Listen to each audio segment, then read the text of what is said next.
Hi guys, कैसे हैं आप लोग। आज हम लोग विस्टास का लेसन 4 का द इनमी चैप्टर पर उसकी समरी पर डिस्कस करेंगे, जिसे लिखा है पर्ल एस बक ने। प्यारे बच्चों, इस द इनमी नामक कहानी में कुल मिला करके 5 कैरेक्टर्स हैं। एक है डॉक्टर सदाओ, जो सर्जन भी हैं, वैज्ञानिक भी हैं, जापान से बिलोंग करते हैं। दूसरी है हाना, जो डॉक्टर सदाओ की पत्नी है। तीसरा है जनरल टाकिमा, जो बहुत ही वृद्ध हैं, बीमार हैं, ऑन बेड हैं, जिन्हें लगातार दवाओं की आवश्यकता है। चौथा है अमेरिकन प्रिजनर ऑफ वॉर, जो युद्ध के दौरान डॉक्टर सदाओ के गेट के पास आ पहुंचता है जख्मी हालत में, जिससे डॉक्टर सदाओ देखभाल करते हैं, ट्रीटमेंट करते हैं। पांचवा है यूमी, जो डॉक्टर सदाओ की नौकरानी है, और कुछ अन्य नौकर लोग भी हैं। पूरी कहानी इन्हीं 5 लोगों के इर्द गिर्द मूव करती है। तो आज हम इसी लेसन का द इनमी का, जिसको लिखा है पर्ल एस बक ने, उसकी समरी पर डिस्कस करेंगे। प्यारे बच्चों, पर्ल एस बक का जन्म 1892 में हुआ था और इनकी मृत्यु 1973 में हुई थी। ये एक वेल नोन, एक लोकप्रिय अमेरिकन राइटर हैं, नॉवलिस्ट हैं, जर्नलिस्ट भी हैं। चूंकि इनका जो बचपन था वो चाइना में बीता था, इसीलिए इनका एक चाइनीज नाम भी था, सुई झेंझू। क्या नाम था? सुई झेंझू। यानी पर्ल एस बक का एक दूसरा नाम सई झेंझू। सई तो सुई ना दो, सई झेंझू। चाइना में इनका बहुत समय बीता था और चाइना के लोग इनको पसंद भी करते थे, इनकी लेखन शैली को भी बहुत ज़्यादा पसंद करते थे। 1935 में पत्रकारिता के क्षेत्र में दिया जाने वाला जो सर्वश्रेष्ठ पुरस्कार पुलित्जर पुरस्कार है, वो इनको दिया गया है। और विश्व का जो सबसे बड़ा पुरस्कार है, नोबेल पुरस्कार है, 1938 में साहित्य के लिए इनको दिया गया। और ये भी कहा जाता है कि ये प्रथम महिला थी, प्रथम अमेरिकी महिला थी जिन्हें साहित्य का नोबेल पुरस्कार मिला। प्यारे बच्चों, यह कहानी सेकेंड वर्ल्ड वॉर के दौरान की है और सेकेंड वर्ल्ड वॉर जो था आपका, वो स्टार्ट हुआ था 1939 में और समाप्त हुआ था 1945। ये उस समय की कहानी है जब जापान और अमेरिका पूरी तरीके से शत्रु थे। अमेरिका ने जापान के हिरोशिमा पर, जापान के नागासाकी पर परमाणु बम गिरा करके पूरे जापान में एक अफरा तफरी का माहौल बना दिया था, तबाही मचा दिया था। ऐसे में एक अमेरिकन POW, जिसको हम शॉर्ट में कहते हैं POW यानी प्रिजन ऑफ वॉर, एक जापानी डॉक्टर यानी डॉक्टर सदाओ के दरवाजे पर जख्मी हालत में आता है। और उस समय अमेरिका और जापान एक दूसरे को फूटी आंखों से भी देखना पसंद नहीं करते थे। और जब डॉक्टर सदाओ अपने द्वार पर एक जख्मी अमेरिकन को पाते हैं तो बड़े डिलेमा में हो जाते हैं। सोचते हैं कि being a doctor should he save the wounded man और being a Japanese should he hand over the enemy to the Japanese army. कहानी को शुरुआत करते हैं। गाइस, कहानी की शुरुआत डॉक्टर सदाओ होकी और उनके पिता से प्रारंभ होती है। उनके पिताजी अध्ययन के प्रति काफ़ी सीरियस और रिजर्व व्यक्ति थे। कभी भी हंसी मजाक नहीं करते थे, हंसते नहीं थे। वे चाहते थे कि उनका बेटा बड़ा होकर के डॉक्टर बने, वैज्ञानिक बने, और अपनी इस अभिलाषा को पूरी करने के लिए वे अपने बेटे सदाओ को हायर स्टडी के लिए अमेरिका भेज देते हैं। अमेरिका में 8 साल तक कठिन परिश्रम करते हैं, अच्छी स्टडी करते हैं और फिर डॉक्टर सदाओ के रूप में वे अमेरिका से जापान लौटते हैं। और जब वे अमेरिका से जापान लौटते हैं तो उनके पिताजी गुजर चुके होते हैं, पर सदाओ एक लोकप्रिय, एक well established doctor, well established surgeon और वेल एस्टैब्लिश्ड वैज्ञानिक भी बन चुके थे। वैज्ञानिक इसलिए हम कहते हैं क्योंकि वे जख्म को पूरी तरीके से क्लीन करने की एक दवा का रिसर्च कर रहे थे। वार के दौरान, क्योंकि सेकेंड वर्ल्ड वार चल रहा था, वार के दौरान सभी डॉक्टरों को सैनिकों की इलाज के लिए अलग अलग स्थानों पर भेजा गया था, पर डॉक्टर सदाओ होकी को नहीं भेजा गया, क्योंकि जापान के जो वृद्ध जनरल थे जिनका नाम था टाकिमा, जनरल टाकिमा, वे अत्यधिक बीमार थे, ऑन बेड थे और किसी भी समय उन्हें डॉक्टर सदाओ की जरूरत पड़ सकती थी, क्योंकि डॉक्टर सदाओ उस समय वेल एस्टैब्लिश्ड सर्जन थे और सबसे अच्छी तरीके से अगर कोई इलाज कर सकता था जनरल टाकिमा का उस समय, तो डॉक्टर सदाओ कर सकते थे। एक पक्ष हो गई, दूसरे पक्ष पे चले।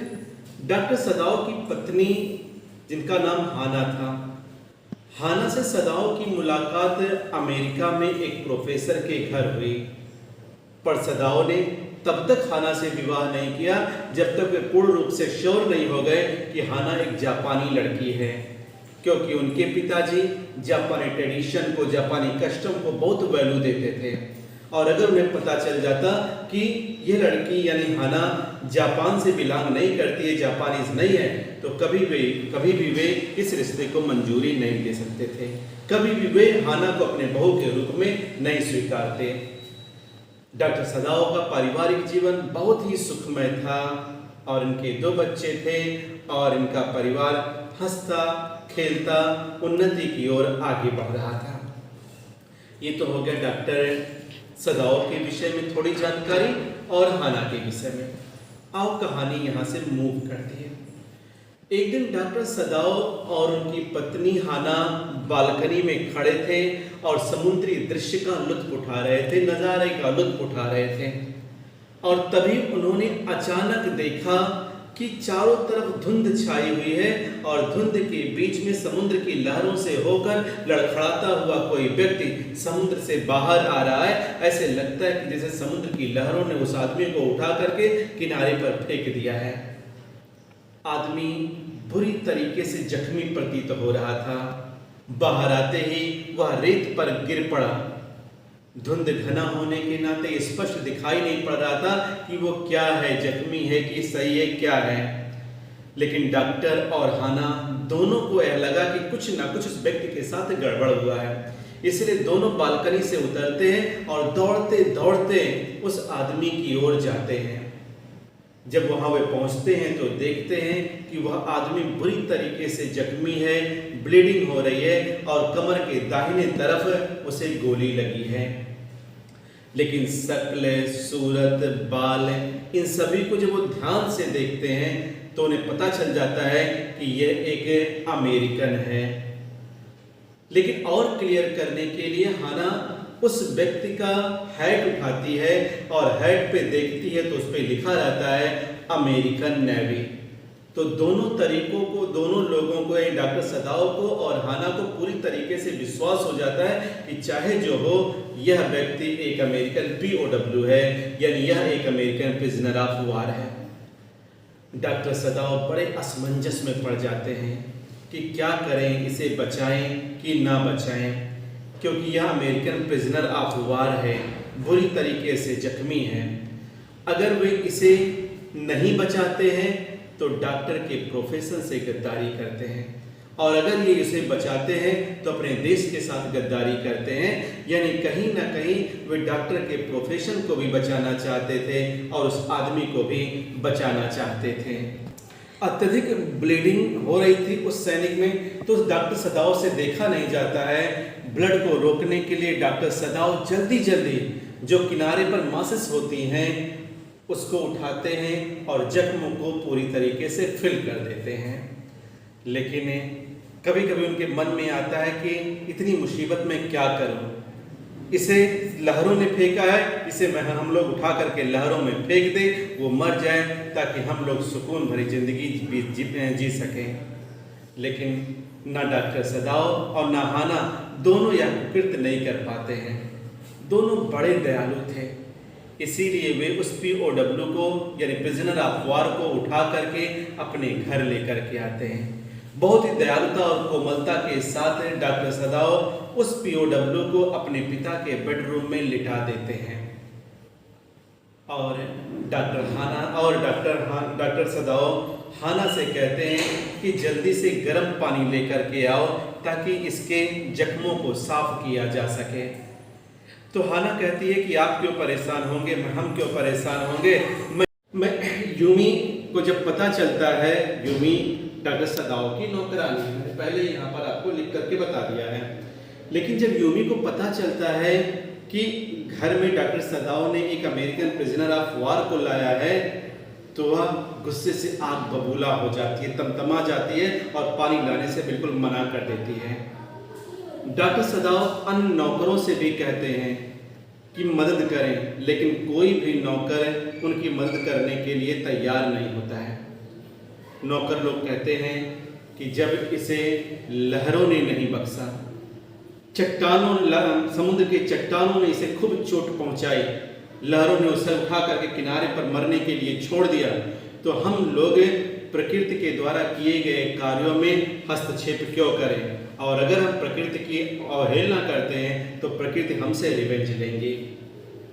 तो हाना सभी नौकरों से मिलती है और उनका जो भी हिसाब बनता है वो सब हिसाब कर देती है। यूमी कहती है कि अगर बच्चों को हमारी याद आए तो मुझे बुला लेना, मेरा घर तो आप जानती हूँ। इसके बाद हाना पीओडब्ल्यू के जख्मों को साफ करती है, बहुत मेहनत से साफ करती है। डॉक्टर सदाओ, हाना दोनों मिल करके उस पीओडब्ल्यू का इलाज करते हैं। उसकी कमर के दाहिनी तरफ जो गोली लगी रहती है वो गोली को भी निकाल देते हैं, जख्मों को सिल देते हैं। धीरे धीरे वो पीओडब्ल्यू रिकवर होता है और चलने फिरने के काबिल बन जाता है। लेकिन डॉक्टर सदाओ को हमेशा यह डर बना रहता है कहीं ऐसा ना हो कि नौकर बाहर जाकर के सबको बता दें। अगर नौकर लोग बाहर जाकर के बता देंगे कि एक अमेरिकन प्रिजनर ऑफ वार हमारे यहाँ है तो परिवार पर कितना बड़ा संकट हमारे ऊपर आ जाएगा। हमारा परिवार एक तो संकट में पड़ेगा, दूसरे हम लोग देशद्रोही हो जाएंगे, हम लोग के देशभक्ति पर पूरी तरीके से संदेह हो जाएगा। इसीलिए एक दिन जनरल टाकिमा उन्हें बुलवाते हैं क्योंकि जनरल टाकिमा की तबीयत ज़्यादा खराब रहती है।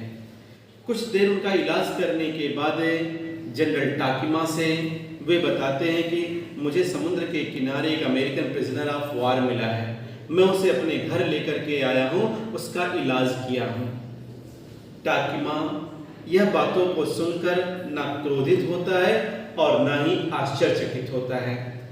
उसके मन में पहले आता है उसे गिरफ्तार भी करवा दिया जाए क्योंकि उसने एक देशद्रोही की मदद की है, लेकिन टाकिमा ऐसा नहीं करते हैं क्योंकि उन्हें लगता है कि डॉक्टर सदाओ की कभी भी उन्हें जरूरत पड़ सकती है। टाकिमा डॉक्टर सदाओ को सुझाव देते हैं कि देखो गर्मी का समय है, तुम पीओडब्ल्यू जिस कमरे में है उस कमरे का गेट खोल देना, साथ ही साथ बागीचे में पहुंचने वाला जो मुख्य गेट है उसको भी खोल देना। मेरी जो पर्सनल सिक्योरिटी है, मेरे जो पर्सनल असिस्टेंट्स हैं, यानी मेरे जो शार्प शूटर हैं, वे जाएंगे और अमेरिकन को मार देंगे। डॉक्टर सदाओ सहमत हो जाते हैं, लेकिन यह बात वे अपनी पत्नी हाना को भी नहीं बताते हैं क्योंकि जिसको उन्होंने बचाया है उसी को मरवाने के लिए जाकर के जनरल टाकिमा से बात करके आए हैं, वे बताते नहीं हैं। रात्रि हो जाती है, पीओडब्ल्यू का दरवाजा खोल दिया जाता है, गेट का भी दरवाजा खोल दिया जाता है ताकि जो असिस्टेंट्स हैं, शार्प शूटर्स हैं जनरल टाकिमा के, वे आए। रात में अगर हल्की सी भी आहट होती है, कोई खट की आवाज होती है तो तुरंत डॉक्टर सदाओ को लगता है कि शार्प शूटर पीओडब्ल्यू को मारने के लिए आ गए हैं, पर कोई रात भर नहीं आता है। सुबह होती है, हाना डॉक्टर सदाओ से कहती है कि जाकर के देखो कि उस पीओडब्ल्यू का क्या हाल है, तो डॉक्टर सदाओ जाते नहीं हैं, लेकिन थोड़ी देर के बाद वे जाते हैं और देखते हैं कि वह अमेरिकन अपने कमरे में चहलकदमी कर रहा है, टहल रहा है। POW कहता है कि आपने एक जापानी होकर के एक अमेरिकन की जान बचाई है, क्या तुम मेरे बारे में कुछ जानना नहीं चाहते हो? डॉक्टर सदाव कहते हैं मुझे कुछ भी अपने विषय में ना बताओ, नहीं तो मैं भावनात्मक रूप से तुम्हारे साथ जुड़ जाऊंगा। लेकिन वह अमेरिकन अपना नाम बताता है, POW वह बताता है कि मेरा नाम टॉम है। फिर बाद में वो अपना शेविंग करता है, बाल और काटता है और एक अच्छा खासा अमेरिकन के रूप में दिखाई देता है। दूसरी रात आती है, फिर डॉक्टर सदाव गेट खोल देता है, लेकिन दूसरी रात में कोई घटना घटित नहीं हुई। तीसरी रात आती है, तीसरी रात में कोई घटना घटित नहीं होती है, यानी कोई भी असैसिन्स यानी शार्प शूटर्स उस प्रिजनर ऑफ वार की हत्या करने के लिए नहीं आते हैं। तब डॉक्टर सदाव सिचुएशन को स्वयं हैंडल करने का निर्णय लेता है। वह एक बोट का इंतजाम करता है, बोट पर ढेर सारा भोजन, कपड़ा और प्रकाश के लिए जो उनका व्यक्तिगत टार्च होता है वो व्यवस्था करते हैं और कहते हैं कि तुम एक जापानी हो और अगर तुम्हें यहाँ पकड़ा गया तो तुम्हें कठोर कारावास दिया जाएगा, कठोरतम तुम्हें दंड दिया जाएगा, इसलिए तुम यहाँ से पलायन कर लो, भाग जाओ यहाँ से। अमेरिकन को डॉक्टर सदाव का सुझाव बहुत पसंद आता है और जब अंधेरा होता है तो वह कहते हैं कि तुम इस नाव में बैठो, तुम्हारे लिए नाव में सारी चीज़ें यहाँ पर उपलब्ध हैं और दूर जो टापू दिखाई दे रहा है वहाँ पर चले जाओ। लेकिन अगर तुम्हें कुछ आवश्यकता होगी तो शाम के समय जब सूर्य अस्त हो रहा होगा तो तुम मुझे टार्च से इशारा करना। 2 बार टार्च जलाओगे तो मुझे पता चल जाएगा कि तुम्हें कोई आवश्यकता है, तो मैं भोजन और पानी लेकर के तुम्हारे पास पहुंच जाऊंगा। लेकिन किसी भी कीमत में रात में टार्च मत जलाना। तुम वहां किनारे पर मछलियों का शिकार कर सकते हो, लेकिन मछलियों को भून कर मत खाना, क्योंकि आग जलाओगे तो पकड़े जाओगे, दूर से ही नजर आ जाएगी। तुम्हें उन मछलियों को कच्चा ही खाना होगा। ये ढेर सारा सुझाव डॉक्टर सदाव उस प्रिजनर ऑफ वार को देते हैं। इधर प्रिजनर ऑफ वार चला जाता है।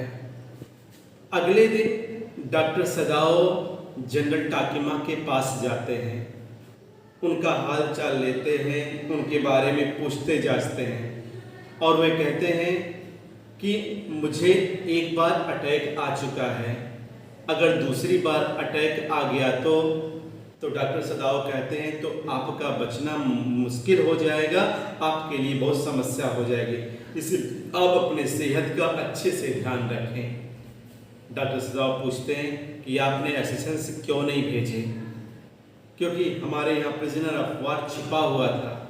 तो टाकिमा बताते हैं कि मेरी तबीयत ठीक ना थी, इसीलिए मैं भूल गया। पर यह क्लियर नहीं हो पाता है कि जनरल टाकिमा वास्तव में शार्प शूटर्स को भेजना भूल गए थे या जानबूझकर उन्होंने नहीं भेजा था। और यह कहानी यहीं पे समाप्त हो जाती है।